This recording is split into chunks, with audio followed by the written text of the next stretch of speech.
สวัสดีครับผมสวัสดีครับสวัสดีครับพ่อแม่พี่น้อง FC ไทยลาวเมื่อสุขุสุคนมื้อนี้ก็มาพบมาพ้อกับเบาต้นคือเก่าเนาะจังหวัดลพบุรีทุกคนอ่าเป็นจังหวัดที่มีชื่อเสียงเนาะถ้าทุกคนสิไปเที่ยวพาเด็กๆพาลูกๆไปเที่ยวทุกคนก็ไปดูลิงจังหวัดลพบุรีแต่ว่าจังหวัดลพบุรีมันมีประวัติศาสตร์ที่แบบว่ามีมนต์ขลังเนาะ หลายต่อหลายสถานที่เนาะทุกคนบ่ต้นก็เคยไปครั้งหนึ่งจังหวัดลพบุรีเพราะว่าพี่สาวเพิ่นอยู่จังหวัดลพบุรีเนาะเพิ่นให้บ่ต้นบ่าวแจ๊บบ่าวโบ้ไปเที่ยวจังหวัดลพบุรีแล้วไปนอนท้ายเขื่อนป่าสักชลสิทธิ์ทุกคนไปกินปลาทาปินเป็นไปกินปลาเขื่อนป่าสักเนาะไปดูรางรถไฟสายยุทธศาสตร์เนาะรถไฟกลางเขื่อนหรือว่ารถไฟลอยน้ำอยู่จังหวัดลพบุรี บ่ต้นก็เคยได้ยินตั้งแต่ว่าคนไทยเพิ่นว่าเมืองลพบุรีเป็นเมืองทหารบ่ต้นก็คือยังงงๆอยู่ตอนแรกยังงงๆอยู่อ้าวเป็นหยังคือฮ้องเมืองทหารทั้งๆที่แบบว่าค่ายสุรนารีอยู่โคราชก็ทหารบ่ว่าแต่อยู่จังหวัดใดเนาะประเทศไทยเนี่ยเพิ่นมีค่ายทหารของเพิ่นแต่ว่ามี FC ไทยหลายๆคนหรือว่าลุงป้าน้าอาเพิ่นบอกว่าจังหวัดลพบุรีเป็นจังหวัดคนกล้าเนาะเป็นจังหวัดที่อ่ามีคนกล้าหาญแล้วก็มีทหารเนาะทุกคนบ่ต้นก็เข้าไปเบิ่งในอินเทอร์เน็ตเนาะเข้าไปเบิ่งในอินเทอร์เน็ตจึงพบว่ากองรบพิเศษเนาะทุกคนกองรบพิเศษของประเทศไทยนี่เพิ่นก่อตั้งขึ้นในจังหวัดลพบุรีทุกคนเนาะจังหวัดลพบุรีในปีพศ2497หรือว่าปีคศ1966หรือว่า11ปีที่แล้วทุกคนเนาะ71ปีที่แล้วประเทศไทยเพิ่นก่อตั้งกองรบพิเศษหรือว่าทหารหน่วยรบพิเศษหรือว่าทุกคนหน่วยรบพิเศษนี่หลายคนอาจจะบ่รู้จักเนาะพิเศษก็คือไข่ดาวสมมุติว่ากะเพราเนาะพิเศษไหมพิเศษครับพิเศษไข่ดาวมันก็สิได้หลายกว่าหรือว่ามันก็สิแพงกว่ากับกะเพราธรรมดาเนาะแต่อันนี้ก็คือหน่วยรบพิเศษเนาะถ้าว่าหน่วยรบพิเศษของกองทัพบกก็พิเศษกว่าทหารกองทัพบกทั่วไป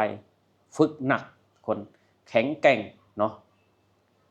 คือว่าจังหวัดลพบุรีเนี่ยเพิ่นก่อตั้งขึ้นก่อตั้งหน่วยรบพิเศษเนาะโดยการสนับสนุนจากสหรัฐอเมริกาในช่วงนั้นทุกคนจากสหรัฐอเมริกาใน71ปีที่แล้วเนาะเพิ่นก็แบบว่าต่อยอดมาถึงปัจจุบันนี้ทุกคนต่อยอดมาถึงปัจจุบันนี้ที่เฮาเห็นแบบว่าหน่วยรบพิเศษของกองทัพบกเนาะพี่น้องหน่วยรบพิเศษของกองทัพบก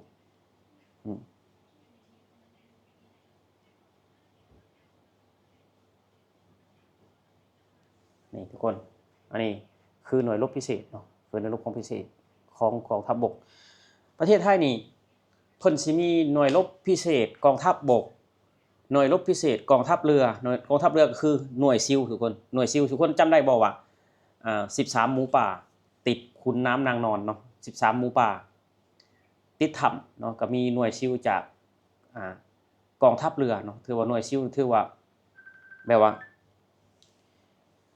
แข็งแกร่งเนาะทุกคนเป็นหน่วยซิลนี่เป็นหน่วยที่แบบว่าหน่วยรบพิเศษที่ฝึกนักในบรรดาเหล่าทัพของประเทศไทยแหละทุกคนในบรรดาทหารบ่ว่าทหารบกทหารอากาศทหารเรือคือว่าหน่วยซิลนี่คือว่าฝึกนักเนาะฝึกนักอะไรหรอฝึกนักจริงๆคือบ่ต้นเขาไปอ่านเบิ่งในอินเทอร์เน็ตเนาะเข้าไปอ่านอินเทอร์เน็ตคือกองทัพอากาศเพิ่นก็มีหน่วยรบพิเศษเนาะกองทัพเรือเพิ่นก็มีหน่วยซิลคือหน่วยรบพิเศษทหารบกก็มีหน่วยรบพิเศษทุกคนเนาะตำรวจเพิ่นก็มีหน่วยรบพิเศษคือกันเนาะคือประเทศไทยหน่วยรบพิเศษประเทศไทยนี่เพิ่นว่าเป็นหน่วยรบที่แข็งแกร่งทุกคนเนาะเป็นหน่วยรบที่แข็งแกร่งเนาะเป็นหน่วยรบที่แข็งแกร่งคนนี่เนาะสังเกตอาวุธเพิ่นใช้ทุกคนสังเกตอาวุธเพิ่นใช้เพิ่นสิแบบว่าคือหน่วยรบพิเศษนี่คือว่าอุปกรณ์ประจำกายนี่คือว่าหลายทุกคนเนาะปิดหน้าเนาะปิดหน้าแล้วก็ใส่ผ้าปิดจมูกปิดปากเนาะทุกคนเนาะคือแบบว่าบ่ให้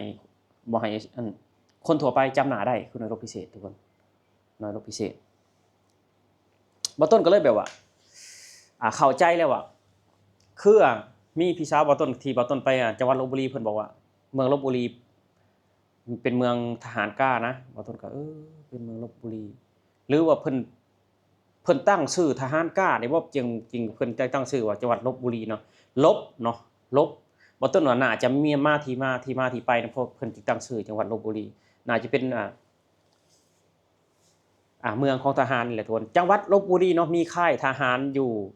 11ค่ายทหารทุกคนเนาะ11ค่ายทหารถือว่าหลายที่สุดเลยแหละอยู่ในบรรดาจังหวัดของไทยเนาะทุกคนตามบ่ต้นเบิ่งว่ามี11ค่ายทหารเนาะจังหวัดลพบุรีเป็นเมืองทหารเป็นเมืองโบราณที่มีพระปราง3ยอดเนาะพระปราง3ยอดทุกคนพระปราง3ยอดที่แบบเฮาเห็นอยู่ในโลกโซเชียลหรือว่าอินเทอร์เน็ตเนาะคืออยู่จังหวัดลพบุรีแล้วก็มี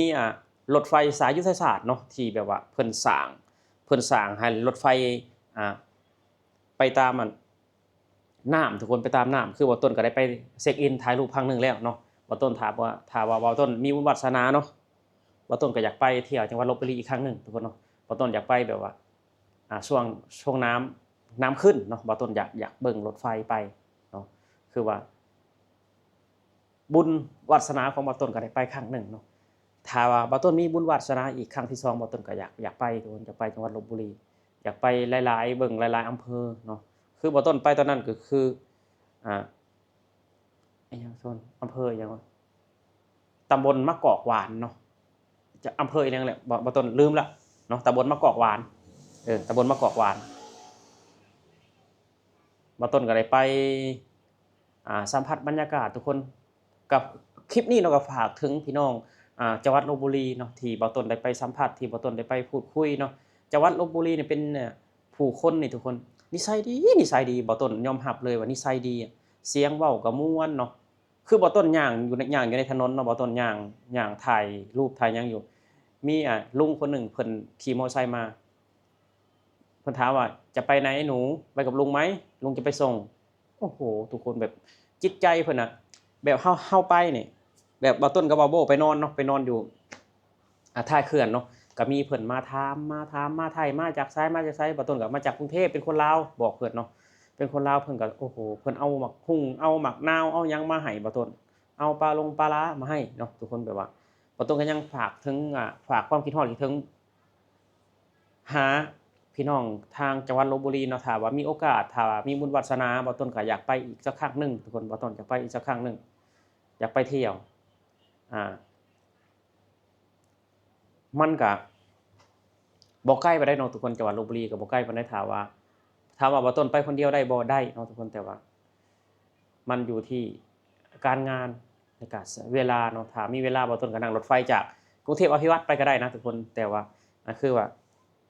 งานบ่ต้นก็คือบ่ค่อยมีเวลาบ่ค่อยได้หยุดเนาะบ่ค่อยได้ลางานก็เลยแบบว่านั่นถ้าว่ามีบุญวาสนาก็อยากเห็นสักครั้งหนึ่งอยากไปอีกสักครั้งหนึ่งทุกคนก็ยังคิดฮอดคิดถึงของ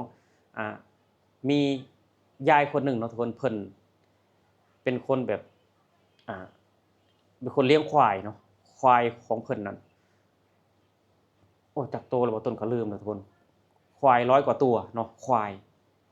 คือยายน่ะเพิ่นก็เรียกบ่ต้นก็ได้ไปนั่งเว้านั่งคุยกับเพิ่นเนาะแบบว่าได้ไปลพบุรีก็มีประสบการณ์หรือว่าบทเรียนชีวิตหลายๆอย่างทุกคนได้เห็นผู้คนนิสัยดีได้เห็นวิถีชีวิตแบบดั้งเดิมเนาะคือจังหวัดลพบุรีนี่เพิ่นบ่ค่อยเฮ็ดข้าวเนาะเพิ่นปลูก